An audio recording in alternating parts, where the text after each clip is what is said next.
2월 18일 오늘 하나님의 말씀은 마태복음 6장 말씀입니다. 30절로 34절 말씀. 오늘 있다가 내일 아궁이에 던져지는 들풀도 하나님이 이렇게 입히시거든 하물며 너희일까 보냐. 믿음이 작은 자들아. 그러므로 염려하여 이르기를 무엇을 먹을까 무엇을 마실까 무엇을 입을까 하지 말라. 이는 다 이방인들이 구하는 것이라. 너희 하늘 아버지께서 이 모든 것이 너희에게 있어야 할 줄을 아시느니라. 그런즉 너희는 먼저 그의 나라와 그의 의를 구하라.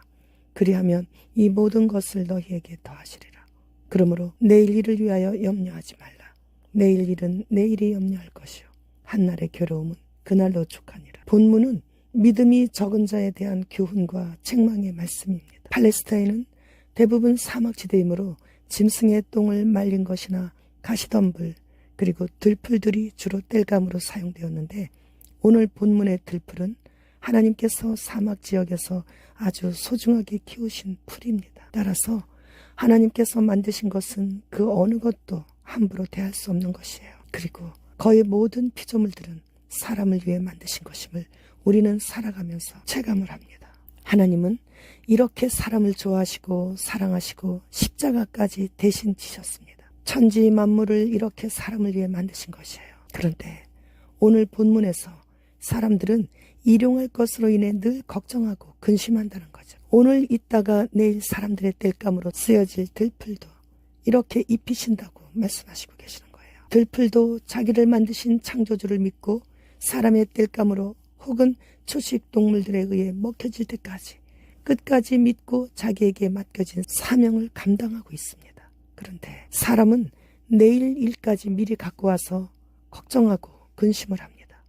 그래서 하나님께서는 성경 66권에 사람들이 두려워하지 않고 하나님을 의지할 수 있도록 근심할 때 141회, 두려워할 때 75회, 염려할 때 51회, 공포스러워할 때 38회, 낙심할 때 27회, 걱정할 때 10회, 낙담할 때 10회, 불안해할 때 9회, 고민할 때 3회, 초조해할 때 2회 등 1년 365일의 날짜만큼은 아니지만 총 315회 기록해 놓으셨다고 합니다. 사람은 하나님을 믿는다고 하면서도 전적으로 의지하지 않고 신뢰하지 못하고 하루 한 번 이상 염려와 근심을 한다는 거죠. 염려한다고 걱정한다고 그 상황에서 자유롭지 못하다는 것을 잘 알면서 그렇게 하고 있어요. 염려와 걱정을 하다 이제는 뉴스에서 나오는 수많은 사건 사고까지도 자신에게 대입하면서 그런 일이 나에게도 닥칠 수 있을 거야 그러면서 염려와 근심을 사와서까지 하고 있어요. 27절 말씀. 너희 중에 누가 염려함으로 그 길을 한 자라도 더할 수 있겠느냐. 내가 해결할 수 없는 것임을 깨달아야 돼요. 그렇다고 될 대로 되라 그게 아니고, 그렇게 되면 전능자에게 맡길 수밖에 없게 되는 것이죠. 잠언 19장 21절 말씀. 사람의 마음에는 많은 계획이 있어도 오직 여호와의 뜻만이 완전히 서리라.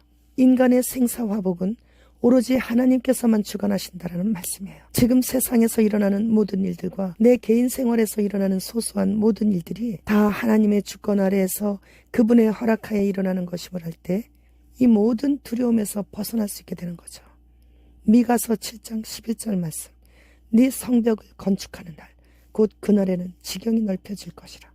이 말씀은 무너진 예루살렘 성벽이 재건되는 역사적인 사건인데, 예루살렘 함락 후 70년 만에 느헤미야에 의해 성취될 때 이스라엘 사람들의 걱정과 근심의 그 모든 일들인 예루살렘 성벽 재건의 그날이 온 것이에요. 결국 바사왕 고레스 왕의 칙령으로 예루살렘 성전을 재건하라는 명이 나서 스룹바벨이 성전 재건을 시작하기까지 이스라엘 백성들은 포로로 끌려간 바벨론에서 70년이 차기까지 기다렸어야만 했고, 본토로 귀향한 이후에 바사왕의 허락이 떨어진 후까지 기다려야만 했어요. 하나님께서 70년의 기간이 들 때까지 아무리 성벽을 재건하고 싶어도 고향으로 가고 싶어 해도 하나님께서 정하신 기간을 채울 때까지는 어떤 일로도 갈 수 없는 거죠. 우리나라 또한 반만년 역사에서 늘 우상을 섬겨왔었기에 일본에 넘겨져 36년여간 고통 속에 살았었습니다. 아무리 독립을 하고 싶어도 하나님께서 히로시마의 원자탄이 투하될 때까지 기간을 정하셨기에 그날이 올 때까지 아무리 염려하고 근심해도 이룰 수 없었던 것처럼 모든 일은 하나님의 주권 아래 있는 것입니다. 우리가 할 일은 8절로 9절 말씀. 근신하라 깨어라 너희 대적 마귀가 우는 사자같이 두루다니며 삼킬 자를 찾나니 너희는 믿음을 굳건하게 하여 그를 대적하라. 이는 세상에 있는 너희 형제들도 동일한 고난을 당하는 줄을 알미라. 하나님께서 하시는 일. 10절 말씀. 모든 은혜의 하나님 곧 그리스도 안에서 너희를 부르사 자기의 영원한 영광에 들어가게 하시니가 잠깐 고난을 당한 너희를 친히 온전하게 하시며 굳건하게 하시며 강하게 하시며 털을 견고하게 하시리라. 우리는 하나님의 영원한 영광에 들어가기 위해서는 이 땅에서 사는 동안 잠깐 동안만 고난을 당해요. 그러면 하나님께서는 고난당할 때 우리의 대처하는 모습을 보시고 혼자 당하도록 그냥 두시는 것이 아니고 직접 주의 손으로 우리를 온전하고 굳건하고 강하게 하사 우리의 믿음의 터가 흔들리지 않도록 도와주시는 거죠. 결론은 베드로전서 5장 7절 말씀. 너희 염려를 다 주께 맡기라. 이는 그가 너희를 돌보심이라. 따라서 우리는 현재 내게 닥친 질병, 가난 등을 없애달라는 것이 아닌 어떻게든 그 모든 고난 가운데서도 하나님만 떠나지 않도록 기도할 때 더 큰 긍휼을 받게 되는 것이에요. 두바이에서 2월 12일부터 15일까지 시합을 비롯해 120개 정부에서 파견한 대표단들 4천여 명이 대거 참석한 세계 정부 정상회의가 열렸습니다. 이날 세계보건기구 테드로스 의장은 모든 회원 국가들에게 팬데믹 협약에 서명할 것을 촉구했다고 합니다. 5월에 본격적으로 세계 정부가 들어서기 위한 발판을 세우려는 것이죠. 라트비아에는 개미로 만든 빵과 파리로 만든 커틀릿 등을 특이한 별미라고 판매를 하고 있습니다.